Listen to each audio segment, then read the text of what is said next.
The date is March 23rd, 2005.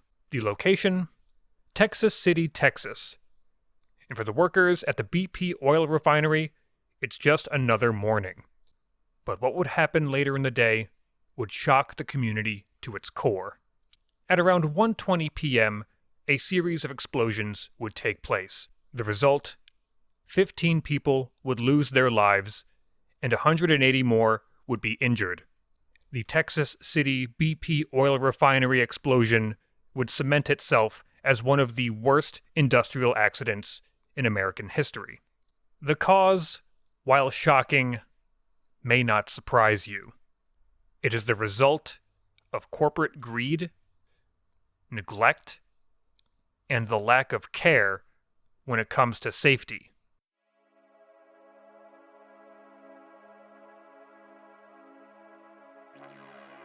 What happened at the Texas City BP oil refinery is much like any disaster, and much like any disaster, it is encapsulated by a simple phrase: this could have been avoided. But to say that this disaster could have been avoided is an understatement, especially when you read through the incident report. BP cared so little. The only thing they cared about was making a profit. They didn't care about the safety culture. They didn't care about the maintenance culture. The only thing they cared about was running a business, and 15 people had to pay the price for their arrogance. There's negligence, but when you promote a run-to-failure process at an oil refinery, that is homicidal. And that brings me neatly along to recent news. While everyone's been busy playing Kerbal Space Program 2, Pemex has been busy getting up to its own version of Kerbal Space Program, but instead of launching little yellow minions into space, they're trying to see if they can launch an oil refinery into space. Whoa, bruz, how else are we supposed to refine the space oil? From Bloomberg, Pemex safety under scrutiny after 3 separate fires in one day. 1 worker was killed, at least 8 injured, others still missing. Company has 2 separate blasts at facilities in Veracruz. The other one was in Deer Park, Texas. And this refinery was purchased by Pemex in 2021, and the completion was early 2022. So, it's been about a year into operation, and this facility has already caught fire. Now, I want to back up just a little bit and highlight this under scrutiny. If people are just now scrutinizing Pemex, I just have one thing to say. What took you so long, idiot? Ladies and gentlemen, boys and girls, put your hands together for the death toll of selected Pemex accidents from 1984 to 2019. 1984, 300 people died in an explosion. 1992, 200 people died in an explosion. 2012, 26 people died in a fire. 2013, 37 people died in an explosion. 2014, 3 people died in an explosion. 2016, 24 people died in an explosion.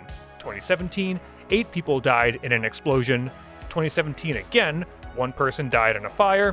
2019, 114 people died in an explosion. Are you seeing a trend here? I don't know if I am. I'm pretty sure explosions are kind of a trend. I could be wrong. I must need more clarification. It's difficult to understate how dependent on crude oil we are. Hell, just saying that we are dependent on crude oil is an understatement in and of itself. Oil and petrochemicals permeate nearly every facet of our lives. And this means there's big money involved. And where there's big money involved, you can bet your sweet little ass that corruption will follow. A lot of it. But if that wasn't enough to whet your lips, remember that BP was the corporation that coined the whole carbon footprint thing and wants big oil to blame climate change on you guys. I made you kill the planet. We also have the issues of car dependency, which not only keeps us dependent on oil, but it's also a blight on our cities. And of course, for every argument against car dependency, there's a dingus like this to find on social media who will argue in favor of car dependency vis-a-vis oil dependency without sparing the slightest thought that those favorable opinions could come at the cost of someone's life who works in the industry. And what happened in Texas City and on the Deepwater Horizon are both shining examples of just how much BP cares about worker safety and regulations and all that other crap. Spoiler alert, it's not at all, because what they care about is money. And we can say the same for Pemex. They've had disasters before where hundreds of people have died, and those incidents are going to happen again.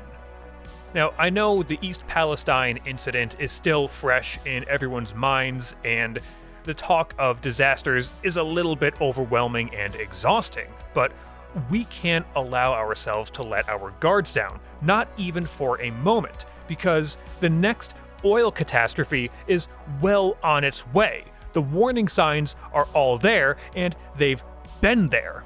Where will the next disaster take place, and how many people will die, and how many others will get hurt, and what will the environmental and monetary cost be?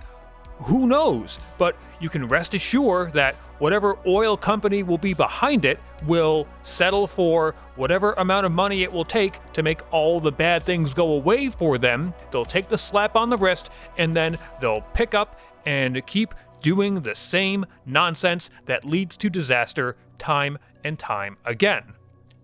And mishaps and disasters like chemical spills, fires, and explosions will keep happening.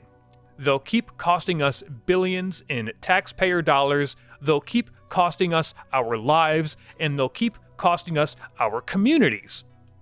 And we have two things working against us: how profitable crude oil is, and our dependency on it.